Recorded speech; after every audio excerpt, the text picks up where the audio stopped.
True to one man, sizzle in my soul. Hi, everyone. Welcome to One Last Good Story. I'm Bill McDade. Here's how our podcast works. Every episode, we'll explore a piece of the world we didn't know was missing. Then we'll end on a high note. One last good story. Today, we have a mystery that we'll explore. We'll start on a small island in the South Pacific and then cut to a field of lavender in southern France.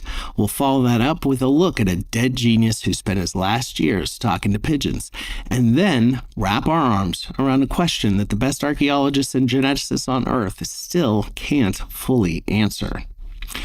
All four tie together, I promise you that.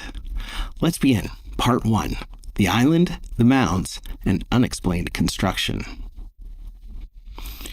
In 1774, Captain James Cook was on his second voyage of the Pacific, his third crossing of that enormous ocean, and he spotted an island he had never seen charted before.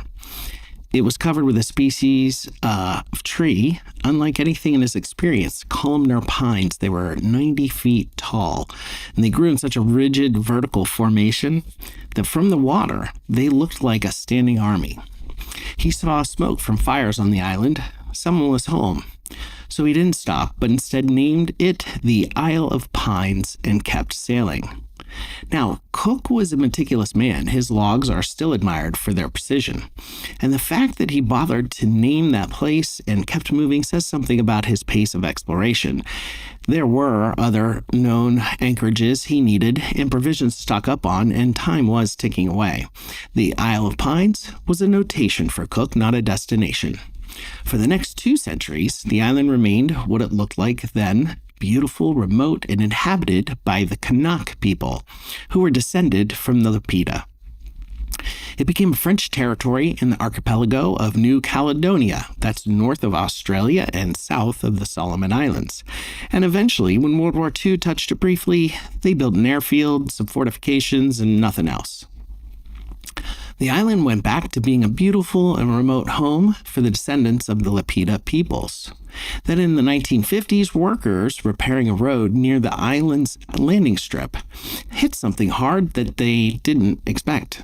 It wasn't buried treasure or graves, not anything they had a name for, really. They hit a cylinder of concrete, standing upright in the earth. Now, the Kanak had known about these mounds for generations.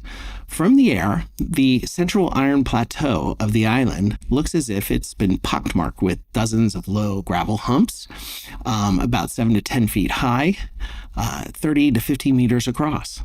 And the Kanak called them the work of spirits or ancestors from elsewhere, not the Lapita. The precise translation really depends on the elder you're speaking to, but the consistent point is that nobody claimed that their own people or ancestors built them. In 1959, French archaeologist Luc Chevalier, curator of the New Caledonian Museum, began excavating these mounds. What the road crew had exposed was the first in a series of finds that Chevalier would spend years trying to explain and ultimately couldn't, at least not to everyone's satisfaction. Here's what was inside the mounds. A cylinder structure, roughly 9 feet tall and between 3 to 7 feet wide, made of mortar, not modern concrete exactly, but a compound high in calcium oxide and silica mixed with the shells of Placostylus, or large land snails. And he also found iron nodules and rings. Running through the center of each structure was a vertical shaft, a hole. That was approximately 12 to 20 inches in diameter and was reinforced with iron ore, and it ended in an iron cone at the base. Chevalier eventually mapped and cataloged over 400 of these mounds across the island. Some had single cylinders, a few paired cylinders, and some were oval, but not one contained anything like a burial. As a matter of fact, not one mound had any artifacts. There were no tools, no pottery, no bone, no charcoal to be found. The structures were mostly empty. As Chevalier wrote in his 1963 report, these structures are human-made, but their purpose remains elusive. The labor involved is significant to create them, he said. It required 200 cubic meters, or about 200 cubic yards, per tumulus of material. And he suggested that an organized society with advanced knowledge of mortar is required. So according to Chevalier, someone or something built 400 of these mounds for some purpose or for some reason. Then in 1960, an Australian archaeologist, Jack Golson, from the Australian National University, brought different methods to the question. He excavated 4 mounds, confirmed Chevalier's findings, and then resisted the easy conclusion that, well, these were probably Lapita culture constructions from about 1350 BCE. Instead, Golson persisted, and he used the latest carbon dating techniques available to him. To his surprise, Golson's radiocarbon dates created more unanswered questions, some questions that still remain today. Golson's dating revealed that the concrete and iron mounds were 7,710 years before the present. And one analysis from a tumulus at Peta on the New Caledonian mainland returned a date of 12,900 years ago, plus or minus 450 years. That places the mounds at around 11,000 BCE, or about a few hundred years before the Younger Dryas period began. Now, for reference and perspective, and to see just how contradictory these scientific claims and dates were and are to the accepted human history, the oldest pyramid in Egypt, according to mainstream archaeology, is roughly 4,600 years old. Stonehenge's first stones went up approximately 5,000 years ago. And the earliest known concrete in the archaeological record before the tumuli mounds were discovered and dated are around 300 BCE. They're the Roman opus cementitium. Yale researchers confirmed the samples provided by Golson, and the Tumuli Mound dates have not been successfully challenged by science. The concrete cylinders on the Isle of Pines predate, well, everything. Now, skeptics have legitimate arguments that should be considered. So snail shells could be older material, churned up from deeper sediment by construction, producing a full state. And contamination is a real problem in tropical archaeology, I have been told. Mainstream archaeology has not budged. They currently tie these structures to the Lapita culture that came before the Kanaks roughly 3,000 years ago. And that is the currently academically accepted position. Just like geocentrism was academically accepted for over 1,000 years until it was disproved, and also just like the static universe theory was believed to be true and was accepted by Einstein and other scientists until Dr. Hubble came along and disproved it in the early 20th century. And there are many, many other examples of theories that were accepted as true and later came to be understood as completely false. Go ahead and search for yourself. But keep listening here. There is more. So Dr. Jack Golson, the Australian, he didn't dismiss those older numbers. He flagged them and he said, look harder. 400 anomalous concrete structures sit in the South Pacific with iron cones at their bases and vertical shafts through their centers. And so far, the scientific community hasn't acknowledged the very real challenge to their established historical human timeline. That's a question that perplexes me. But the Kanak know the truth. They haven't deviated from what they believe or have said. What's been passed down for generations by the Kanak, their oral tradition continues to be consistent. These mounds were not built by their ancestors, the Lapita. They were already here when the ancestors arrived. This raises a deeper question. So who was in the Pacific before the time of the pyramids? Perhaps even before the Younger Dryas era? And when exactly did they get here? Well, Kilu Cave on Buka Island in the Solomons, which is 1,000 miles north of New Caledonia, that was excavated in 1987 by archaeologist Stephen Wickler. The lower levels of that cave contain some tools, shell middens, which are discarded piles of shellfish, and starch residues from plant processing. And those are dated to 28,000 years ago during the Pleistocene, in the last period of several thousand years before the Earth warmed up again in 9,700 BCE. And the Solomon Islands sit behind a deep water channel that remained a barrier even when the Pleistocene sea levels were 140 yards lower than today. So whoever reached Buka 28,000 years ago crossed open ocean to do it. Not drifted, but crossed purposefully. There's no passive oceanic drift that reliably deposits a person on a specific island. You cross water with intention or you don't cross it at all. These were seafarers. They had craft and knowledge of currents, and they went somewhere specific. The genetic record of the indigenous Pacific peoples carries traces of two populations that most of us treat as footnotes to human history: the Neanderthals and the Denisovans. Every non-African human carries between 1% and 2% Neanderthal DNA, acquired in interbreeding events in Western Eurasia approximately 50,000 years ago, we surmise. But Aboriginal Australians and Papuans from Papua New Guinea carry a significantly elevated Denisovan signal, up to 5% in some of the tested populations. The Denisovans, a sister lineage identified only from bone fragments found in a Siberian cave in 2010, appear to have had a range far wider than their discoverers expected. The implications is this: the first people in the Pacific probably were not anatomically modern humans in the simple sense. They were compound populations, genetic archives of interspecies contact spanning tens of thousands of years, carrying traits acquired from lineages we've barely named. Traits like improved immune responses, metabolic efficiencies, cold and altitude adaptations, picked up in places long since submerged or eroded beyond recognition.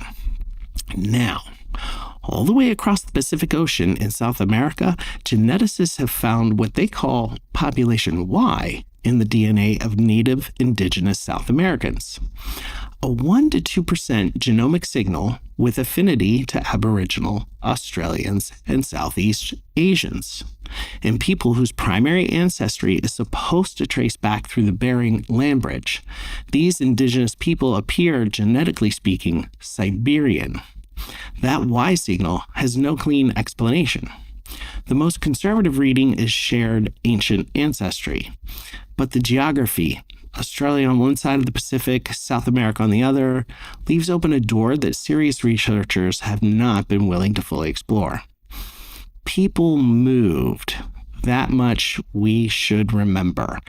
They moved farther and earlier and more deliberately than our models account for, and some of them may have built 400 concrete cylinders with iron cores on a small island in New Caledonia, for a purpose that a century of archaeology has not resolved yet.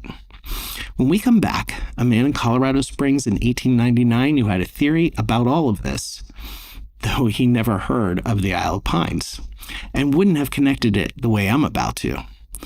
Well, he believed the Earth itself was a machine, and he believed he knew how to turn it on. That's part 2. Don't go far.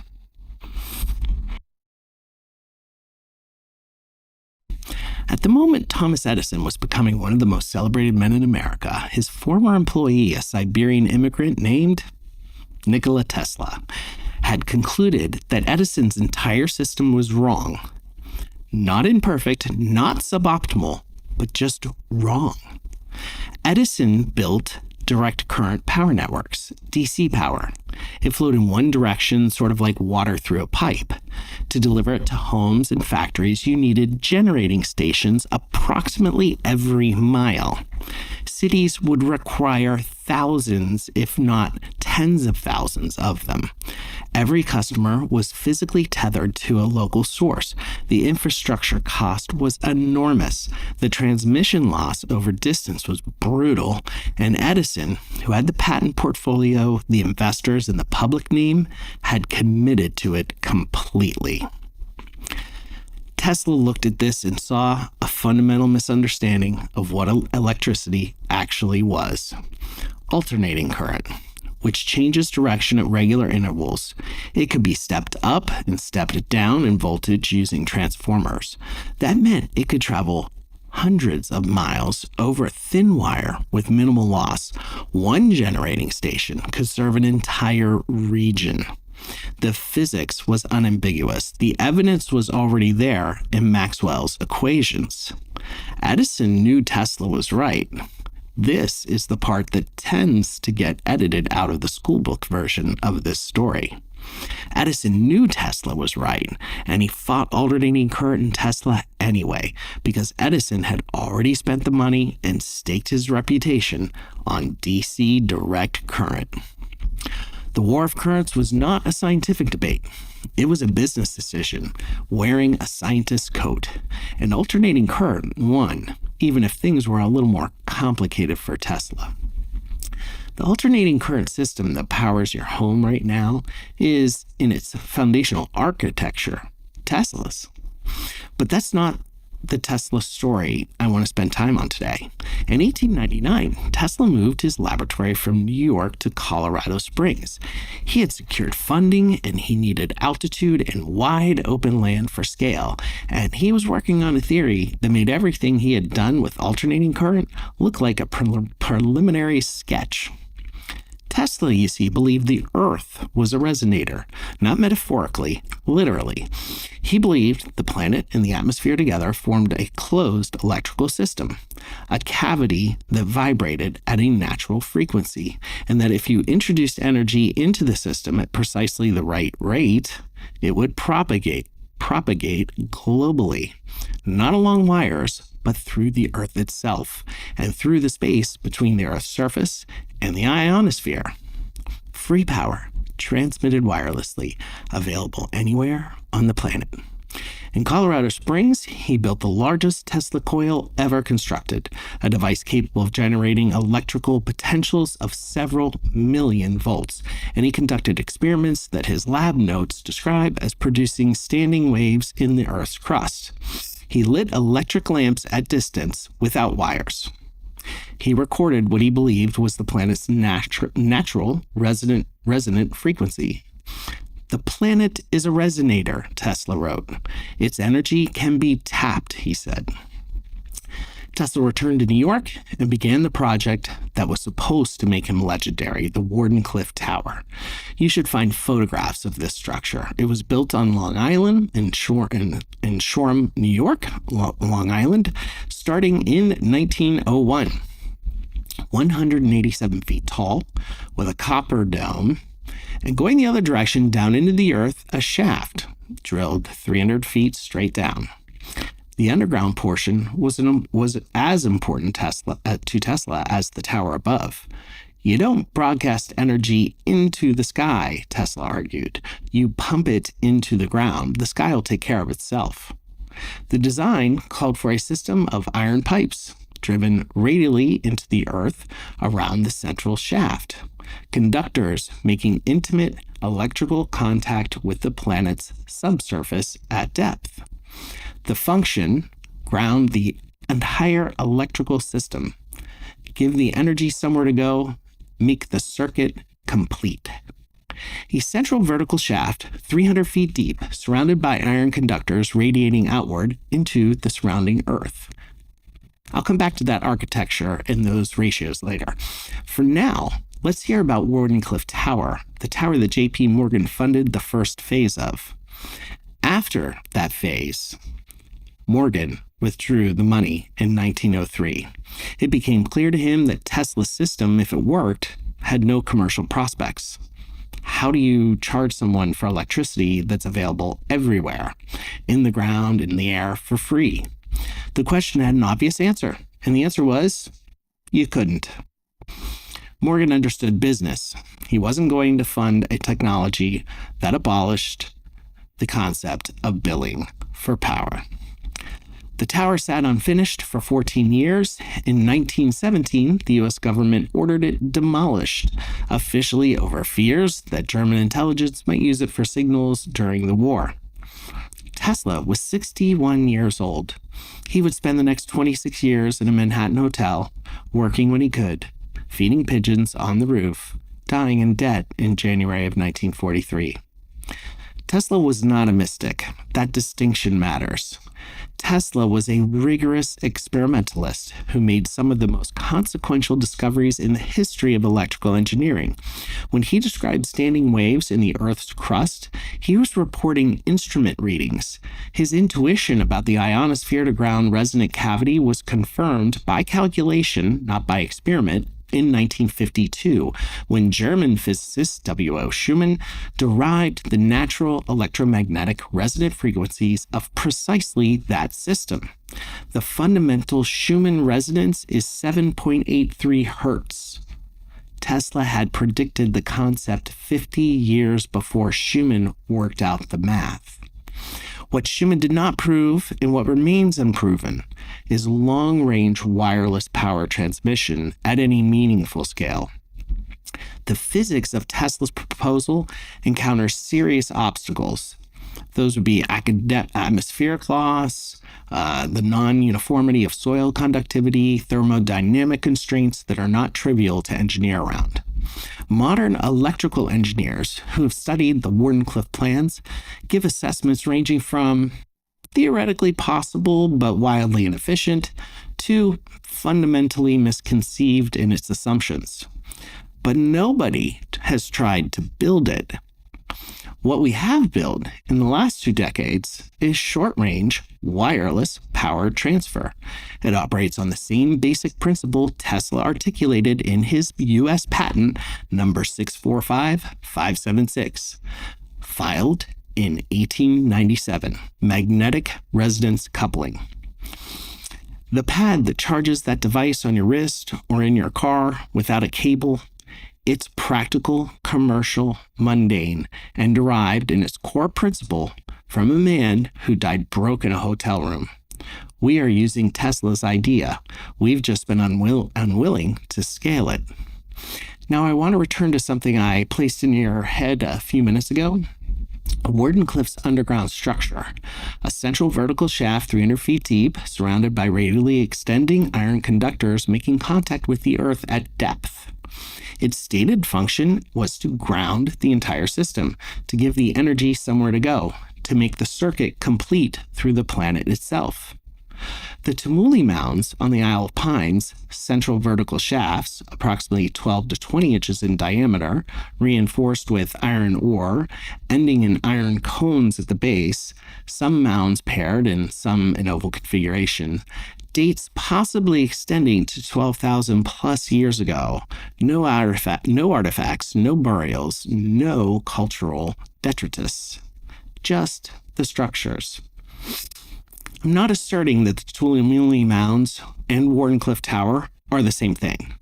I'm observing that they look like the same principle, a vertical conductor making contact with the Earth's subsurface, iron enforced, designed to either dissipate or concentrate electrical charge at depth.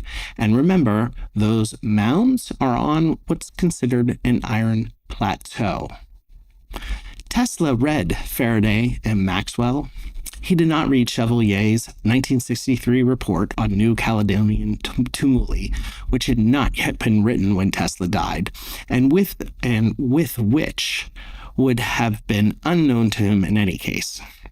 Neither Chevalier nor Golson had any reason to think about Tesla's wireless energy systems. They were archaeologists looking for evidence of culture, and they found none. What they found was an engineering structure without a known purpose. And here is the thing that has stayed with me since I first read about this. Nobody has ever analyzed the Tumuli mounds for their electromagnetic properties, soil resistivity profiles, or magnetic susceptibility. No one has made a ground-penetrating radar survey of the subsurface below the iron cones, whether the geology beneath them is conductive, whether the site locations correlate with natural electrical gradients in the earth. None of it's been studied. If those cones sit on conductive mineral deposits, if the soil profiles show patterns consistent with natural telluric current channeling, If the underlying geology is the kind that would make a grounding electrode genuinely functional, well, that would not prove anything, but it would make the mounds considerably more interesting. We have two pieces of our puzzle now: an unexplained grounded iron structure in the South Pacific dating to a period when no organized civilization is supposed to have existed there, and a man who, working independently from first principles in the late 19th century, derived what looks like the same engineering design and almost changed the world with it. In part 3, we're going to a lavender field in southern France. It's July 1965, because something landed there, and it left a hole. Part 3. The farmer, the field, and French, men and black. Maurice Massé was 41 years old. He was a lavender farmer. Alpes de Haute-Provence, southeastern France, a region that produces roughly half the world's supply of natural lavender, which means the landscape in early summer is a vision of nature's purple blanket and a scent symphony of a gentle breeze carrying peace, inviting a sweet, fresh floral symphony with a clean edge. Maurice Massé had been farming lavender his entire adult life. He was not an imaginative man, in the sense the word is sometimes meant as a compliment. He was precise, observant, resistant to drama, the kind of man who knows his fields the way a surgeon knows anatomy, not because he loves the knowing, but because his livelihood depends on noticing what has changed. At 5:45 a.m. in the morning on July 1st, 1965, Massey walked into his lavender field, lit a cigarette, and heard a sound that he had not heard before. He described it later repeatedly with consistency. A high, shrill sound, but not mechanical in the way a tractor or helicopter is mechanical. Something in it was wrong for any machine he knew. He moved toward the sound through the rows of lavender. The object was roughly the size of a small car, egg-shaped, blue-gray metal, humming at a frequency he felt more than he heard.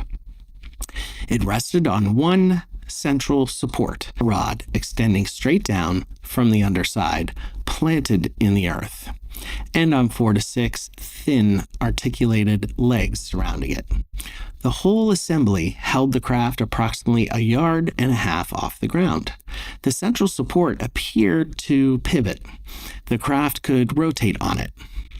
Standing near the craft, examining the lavender plants with focused attention, were two figures, Massé says. About 4 feet tall, heads disproportionately large with sharply pointed chins, eyes large and slanted, gray-green suits with no visible seams. They were producing sounds, a grumbling murmur that Massé later described as obviously communicative but entirely unlike language as he understood the term. They were working their way through a row of lavender. One would pull a plant from the soil, examine it, place it back. The other appeared to be recording or sampling. The body language was, in Massé's description, the body language of people looking for something specific. Massé approached to within approximately 5 yards. One of the figures turned and extended an instrument, a small tube, approximately the size and shape of a pencil, and directed it toward him. He was paralyzed from that instant. Fully conscious, unable to move, watching. After 15 to 20 minutes, the figures returned to the craft. A transparent panel slid aside, they entered. The secondary legs retracted, the central support lifted from the ground, the craft rose vertically, then accelerated horizontally and was gone. Silently and at a speed that Massé, a man accustomed to aircraft flying over his fields all the time, had never seen any aircraft achieve. He recovered movement roughly 20 minutes later after the craft departed. He walked to his farmhouse and told his wife what he had seen. That night he slept for 12 hours. For the following weeks, he required 16 to 20 hours of sleep per day.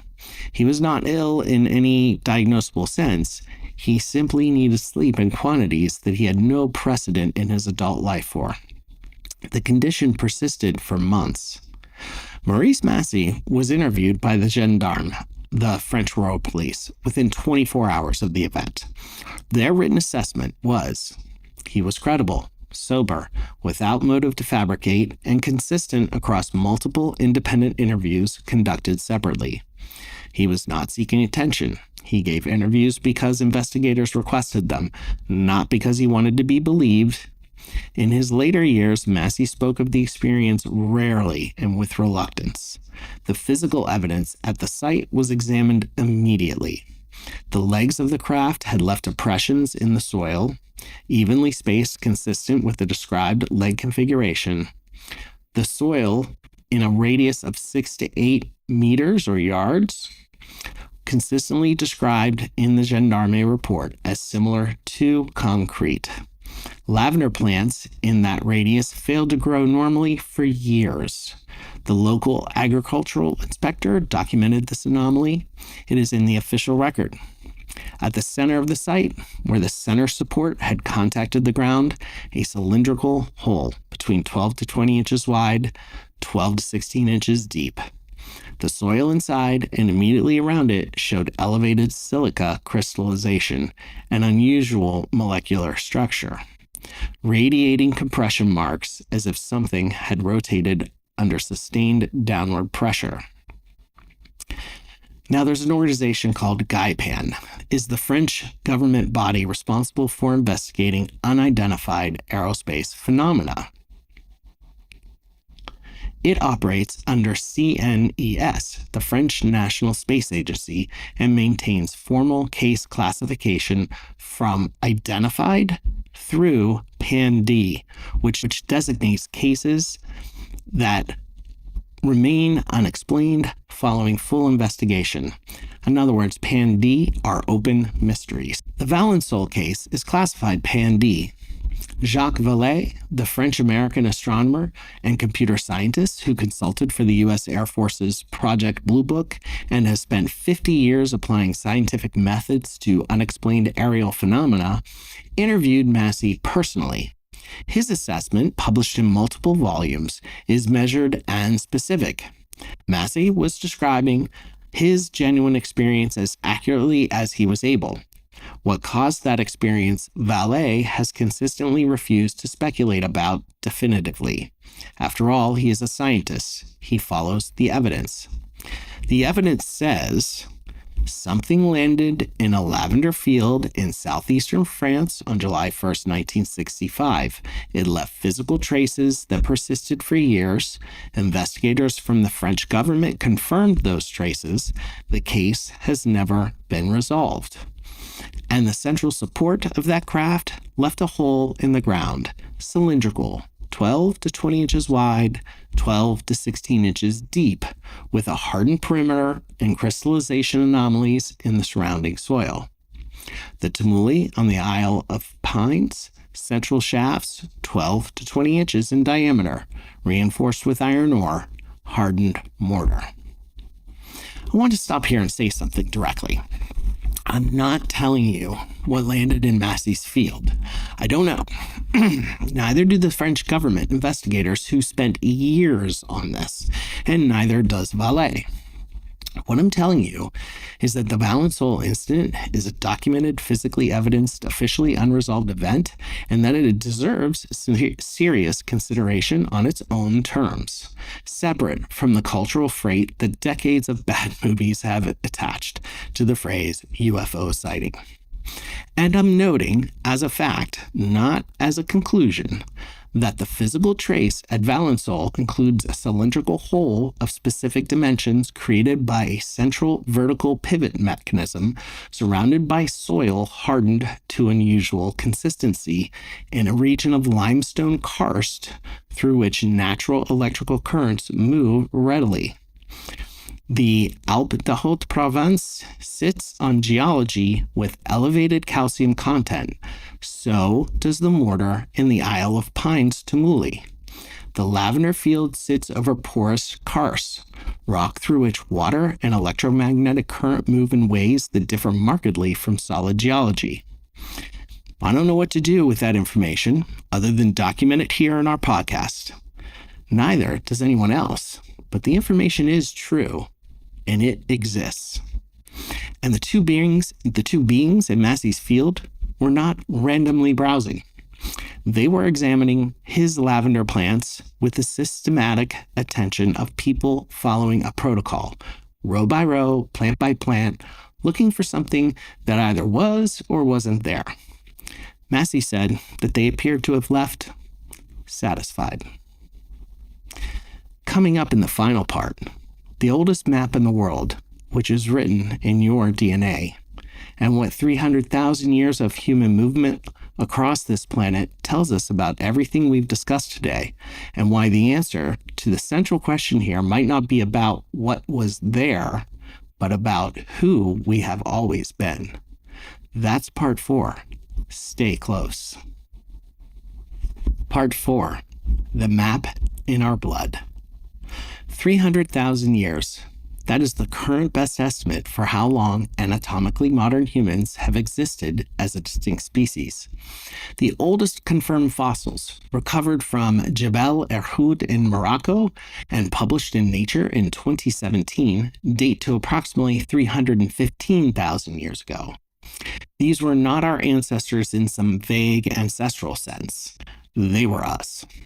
The skull architecture is slightly different in the posterior region, but a physical anthropologist looking at those remains would say without hesitation, this is a human. 300,000 years resists real comprehension. Written language is approximately 5,000 years old, agriculture about 12,000 years old, and the oldest confirmed concrete in the archaeological record is around 2,300 years old. At least that's what we believe now.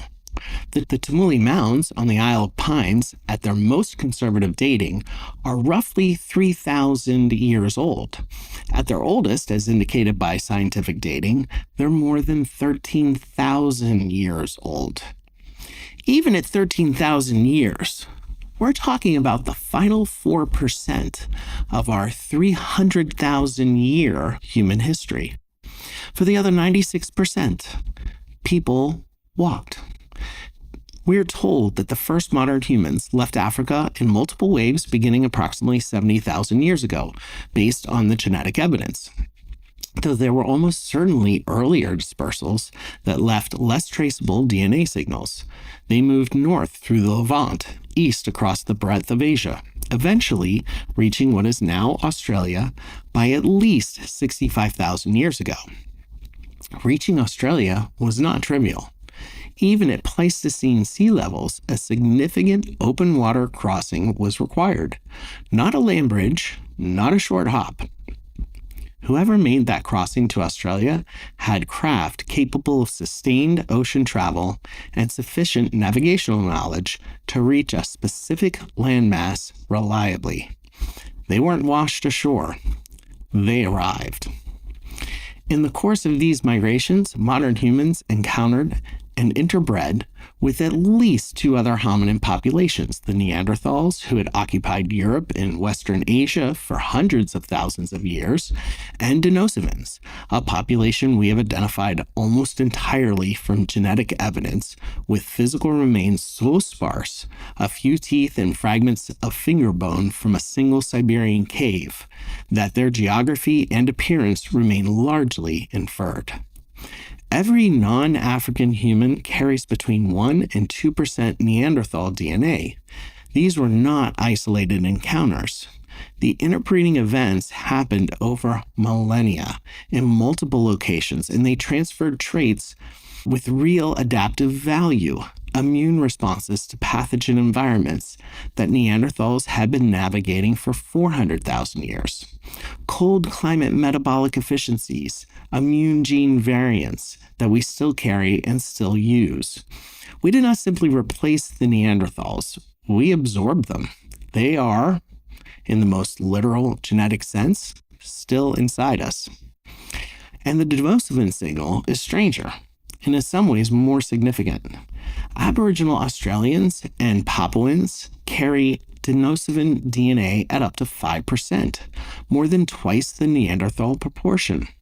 And the Denisovans, based on the few remains we have, were apparently a Siberian population, yet their genetic signal is strongest in precisely the communities that have been in the Pacific the longest. The resolution of this paradox, most researchers believe, is that there was a Denisovan population in Southeast Asia or Oceania, distinct from or overlapping with the Siberian Denisovans that encountered modern humans as they moved through the region. We have not found the bones yet. The Pacific is a huge place. Preservation conditions in tropical environments are poor. We have been doing serious ancient DNA work for less than 20 years. The absence of evidence is not evidence of absence. The gene frequency data is clear regardless. The populations that were first in the Pacific carry the strongest archaic signal. Whatever the Denisovans were, and we do not fully know, their descendants occupy some of the most ancient human communities on Earth. Then there's population Y. In 2015, a team led by geneticist Pontus Skoglund published a paper in Nature reporting a genomic signal in certain indigenous South American populations, specifically the Seri and the Caretania of Brazil, that could not be accounted for by the standard Beringian migration model. A small but statistically robust fraction of their ancestry showed closer affinity to Aboriginal Australians and Papuans than to any Northeast Asian or Siberian population. They named it Population Y. The letter Y is a placeholder. It means unknown source. The dominant model for the peopling of the Americas posits one primary migration through the Bering Land Bridge approximately 15 to 20,000 years ago, with possible subsequent waves. That model accounts for the vast majority of Native American ancestry, but it does not account for population Y. The proposed explanations range from a coastal migration along the Pacific Rim by a population carrying Australasian genetic signal to an earlier entry into the Americas by a distinct group that was largely absorbed by subsequent arrivals. Neither explanation is fully satisfying. Both require something we have not yet found evidence for. What the data requires, at a minimum, is this. The peopling of the Americas was more complicated than the schoolbook version. There was not one wave of people who crossed the land bridge. There were multiple populations, moving at different times by routes we are still mapping, carrying the genetic signatures of encounters that stretch back across 100,000 years at least. And they were not wandering. This is the thing I keep returning to. 28,000 years ago, someone crossed open ocean to reach a specific island in the Solomon chain. 65,000 years ago, a human population made a sustained sea crossing to reach Australia. 15,000 years ago at least, people were in South America, and some of them carried genetic material from populations on the other side of the Pacific Ocean. These were navigators. They studied currents, stars, wind patterns, and seasonal cycles with the concentrated attention that survival demands across generations. They organized labor at scale. They built things we haven't found yet, and they left very little behind. Not because they were primitive, but probably because they built mostly organic things out of wood, fiber, thatch, and hide. These are materials that typically don't survive 10,000 years in tropical conditions. What might survive in the right geological context is stone, fired earth, and of course, iron-reinforced concrete, iron cones, iron rings. Let me bring the four threads together, and I'll do it plainly. On the Isle of Pines, There are 400 structures of unknown purpose. They are iron-reinforced concrete cylinders with vertical shafts, iron rings in some, designed to make contact with the Earth's subsurface. Their date is disputed, but potentially very ancient. The people who occupied that region, based on the Solomon Islands evidence, were capable of open water navigation more than 28,000 years ago. The oral traditions of the Kanak say these structures were not built by their ancestors. They were already there when the ancestors arrived. In Tesla's work, completed in isolation, working from electromagnetic first principles, we find an independent derivation of what those structures suggest: a vertical ground electrode as part of a system for interacting with the Earth's natural electrical potential. Tesla didn't know about the Isle of Pines. He reasoned his way to a structurally similar design from Maxwell's equations and his own experiments. He built the same thing in different materials in 1901. In a lavender field in southeastern France in 1965, a documented and officially unresolved event produced a central support hole of dimensions consistent with the Isle of Pines shafts in soil with elevated calcium content over porous limestone through which electrical current moves readily. And two figures who appeared to be systematically sampling the local plant life with a specificity that suggests prior knowledge of what they were looking for.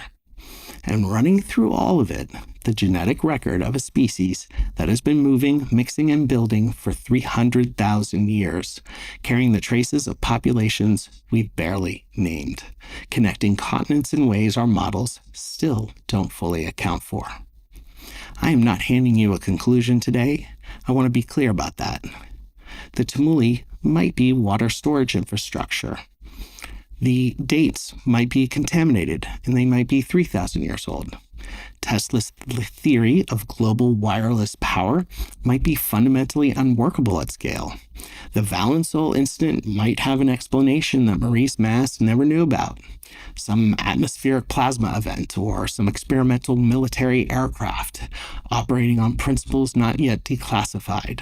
Some perceptual phenomenon that science hasn't characterized yet. And population Y might dissolve as ancient DNA sample sizes grow and the models improve. Any of those things might be true. What I'm giving you is the shape of a question. The question is this: what if our understanding of ancient human capability is significantly wrong? What if the 96% of human history that preceded writing is not simply a void, but a story we have not yet learned to read? The mounds are still there. The lavender field is still there. Your DNA is there. And somewhere in the historical archive of Long Island, there are plans for a tower that was torn down before it was finished.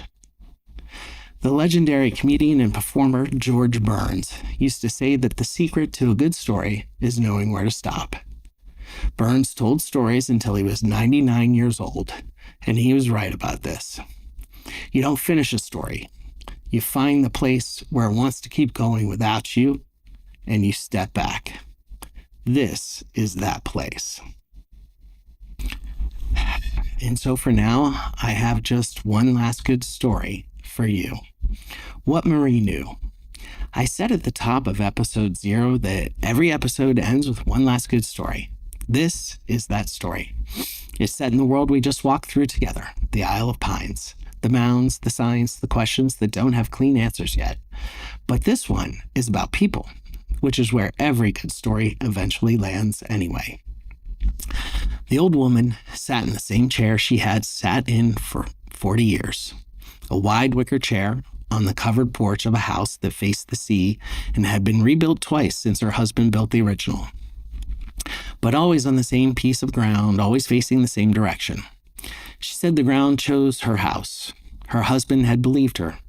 Her son had humored her. Her grandson had grown up thinking it was simply how his family talked about things, as if the land had opinions. His name, the grandson, was Etienne. He was 34 years old and had been away from the Isle of Pines for 11 years. He had a doctorate from the University of Auckland in geophysics, and he had spent the last decade studying electromagnetic properties of volcanic rock formations in New Zealand, which is what he had told himself his career was all about. His colleagues would have described his specialty differently. His specialty was listening to the Earth. He arrived on a Tuesday in March carrying 2 hard-sided equipment cases in a backpack and the particular guilt of a man who has been planning to come home for 3 years and is only now doing it. His grandmother was at the airport. She was 81 and had made her daughter drive her, and she stood at the barrier with her arms crossed and her chin slightly elevated. The way she stood when she had been right about something and was allowing others the dignity of figuring that out for themselves. "You brought the equipment?" she said. Not a question. "Yes, Grandma. For the mounds?" He had not told her why he was coming. He had said he was coming to visit. She was 81 and had never once in his memory confused what she was told with what she knew. "Yes," he said, "for the mounds." She uncrossed her arms. She patted his face with one hand, the way she had when he was 8. Then she turned and walked toward the car. "Good," she said over her shoulder. "It's past time." Marie Poitea had been telling the story of the mounds since before Etienne was born. Since before his father was born. She had learned it from her own grandmother, who had learned it from hers, and the chain of telling went back to a place that was not a date, but a feeling. The sense of things that had always been true, transmitted not as history, but as weather. You don't explain rain. You know it's coming because you've learned to read the air. The mounds in her telling were not mysterious. They were purposeful. They had been placed by people who understood something about where energy moved through the ground. Her word was not energy. It was older than that, closer in meaning to breath or current or the thing that moves between deep water and the surface. She could not tell you what the structures were for precisely. She could tell you that they were not tombs, not monuments, not territorial markers. They were functional. Like a well is functional, or a road. She had said this to the French archaeologists in 1959. She had been 36, and she had stood in the road while Luc Chevalier's team worked on the damaged mound, and she had told them in careful French that the structures were not religious in nature and that the iron at the base was deliberate.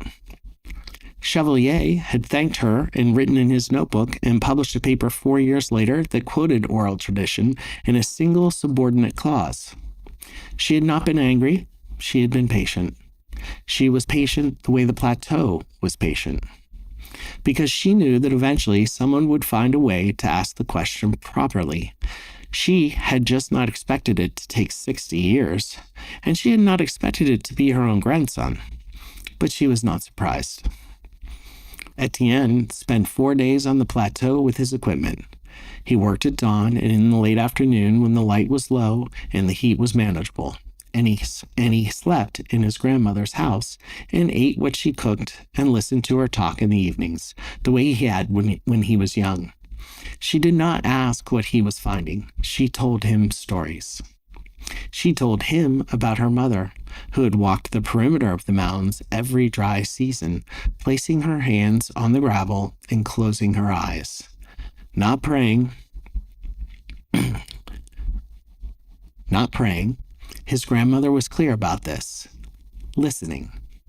His mother's mother had said you could feel something in certain positions relative to certain mounds at certain times of day.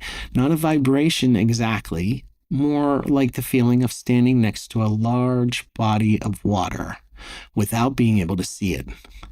A sense of presence, of something nearby that was larger than what was visible. Etienne had his own word for what she was describing. Telluric current.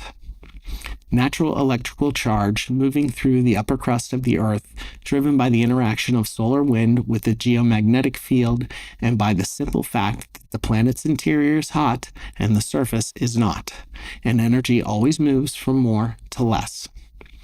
You could not feel it as a rule, But if you were standing directly above a high conductivity formation, say an iron-rich geological intrusion, and your body had become attuned over a lifetime to small sensory input in a quiet place, you might register something. People did. It was documented. Farmers and navigators and indigenous communities on multiple continents had demonstrated repeatedly a capacity to detect things that instrumentation later confirmed. His grandmother's mother had been feeling the current. He did not tell Marie this until the fourth evening. He sat at the table where he had done his homework as a child and opened his laptop and showed her the soil resistivity profiles. She studied them for a long time without speaking. She was not a geophysicist, but she was a woman who had spent 80 years paying close attention to a specific piece of the earth, and she understood maps. There, she said, pointing to a cluster of anomalies on the screen. Those three, the ones in the triangle. My mother said those ones sang. The three mounds she was pointing to sat directly above the strongest telluric current concentration in the entire survey. The highest conductivity formation on the plateau, the place where, if you're going to site a ground electrode system, an installation designed to make electrical contact with the planet's subsurface, you would put it. He looked at her for a moment. "Grandma," he said, "how did she know?" Marie looked at him with the particular patience of someone who had been waiting a very long time for a question, and who is now glad it has finally arrived. "She listened," she said. "Same as her mother. Same as hers." She closed the laptop gently and stood up and put the kettle on. He presented his findings at a conference in Auckland 6 weeks later. The paper he had submitted in advance was titled Electromagnetic Anomaly Profiles and Subsurface Conductivity Mapping of the Isle of Pines Complex, New Caledonia. It was a technical document with methodology sections and error ranges and the measured, hedged language of peer-reviewed science. The presentation was a little different. He stood at the lectern and he showed the data, the resistivity profiles, the conductivity maps, the correlation analysis between mound placement and subsurface electrical gradients, and the room was the politely skeptical room that scientific conferences tend to be, full of people who had seen extraordinary claims before and had learned to wait. Then he put up a photograph. It was an old photograph, black and white, a woman standing at the edge of one of the mounds with her hands pressed flat to the gravel and her eyes closed. His grandmother's mother, 1947. Someone had taken it and it had sat in a box in Marie's house for 75 years. This woman, Etienne said, could locate the highest conductivity formations on this plateau by touch, with an accuracy that my survey equipment confirmed to within approximately 2 meters. He let that sit for a moment in the room's quiet. She was not guessing. She was not performing. She had been taught by her mother, who was taught by hers, to pay a specific kind of attention to a specific piece of ground, and that attention, transmitted through generations of oral tradition, preserved functional knowledge that the published archaeological record has not, in 60 years, managed to recover. He advanced the slide, the conductivity map, 400 mounds, the triangle of 3 that sang. I'm not here to tell you what these structures were used for. That question remains open. What I'm here to tell you is that whoever built them knew exactly where to put them. They understood the subsurface electrical properties of that plateau with a precision that I can confirm with contemporary instrumentation, and that has been orally preserved with accuracy by the indigenous community of that island for at least a century of documented history, and almost certainly much longer. The woman in the photograph is named Waja. I never met her. She died in 1971. Her daughter, who is 81 years old, is sitting in a house on the Isle of Pines now, and she already knows what this data says. She knew before I did. The room was different after that. It had the quality of a room in which something had shifted. Not dramatically, not with ceremony, but the way a lock sounds when the right key finds it. A small, definitive click. He called from the hotel that evening. It was late in Auckland and early on the island, and she answered on the second ring because she had been awake. "How did it go?" she asked. "They listened," he said. She made a sound that was not quite a laugh and not quite satisfaction, something that lived between the two. "You showed them Waja?" "Yes." "Good." She would have liked that. She was always very patient about being ignored. He sat on the edge of the hotel bed in the dark and thought about telling her about the DNA results, the peripheral finding that his university's lab had generated when they ran the soil samples, which had led, in the way the scientific curiosity has of following its own threads, to a broader conversation about ancient Pacific genetics, which had led to a research collaboration, which had led quietly and somewhat to his own surprise to this discovery that Etienne Poitea carried a genomic signal consistent with population Y. That small, unexplained fraction, the Australasian echo found in communities from the Pacific to South America, the piece of the human story that the models don't fully account for yet. He was not just descended from people who had been in New Caledonia for generations. He was descended through some chain of encounters too ancient to trace from people who had moved across the largest ocean on Earth and left their mark in the DNA of communities on both sides of it. His grandmother's people had been part of the movement, part of the great human fact of continuous, purposeful migration that rewrote the planet's population over 300,000 years. He carried the record of it in his cells. He decided this could wait for morning, for the porch and the chair and her tea and the sea. "Grandma," he said instead, "I want to come back for a while if that's all right." The pause before she answered was very short, one beat, the length of time it takes an 81-year-old woman to stop herself from saying, "I knew you would." "The room is ready," she said. "It's been ready." She kept the room ready for 3 years, not because she had information, because she had paid attention to her grandson and to her ground and to the long patience required to hold a true thing open until the world is ready to receive it, which is, when you think about it, what oral tradition has always been. Not the past refusing to let go, the past making sure the door stays open. Thank you for spending this time with me. If something in today's story lit a fuse for you, if you want to read Golson's 1961 report or the Guy Pan Valençol classification, or the 2015 Nature paper on population Y or Tesla's patent 645576, I'll have the references in the show notes. These are primary sources. Read them yourself. Form your own view. This was episode 0. There are more stories where this came from.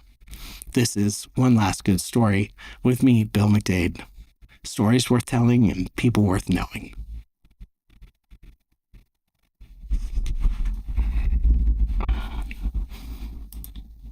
True to one way, sizzle in my soul. True to one way, here we say, one last good story.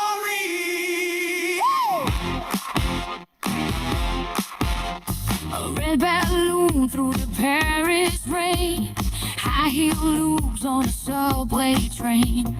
Thoughts run hot like eternal flame, with as nimble as my Uncle Twain. Laughing hard at the talking seal. What if that theory was actually real? Hoarding clues like the gold we steal. Truth gets loud when makes sense revealed. One last good story, turn it up, let it ride. From the quiet little questions to the thunder in our minds. We sweat, we play, we keep it simple every day. Joy in the pain, in the weird, in the mystery.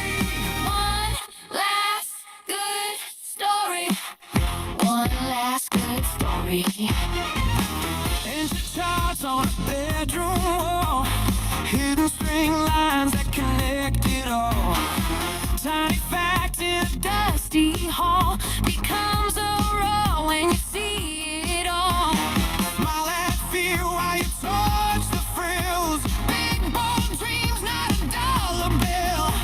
Sweet teen jig in a grocery aisle. Serious thoughts with a foolish smile. One last good story. Turn it up, let it rise. From the quiet little questions to the thunder in our minds. We sweat, we play, we keep it simple every day. Joy in the pain, in the weird, in the mystery. One last good story. One last good story. Hit that wall, push again.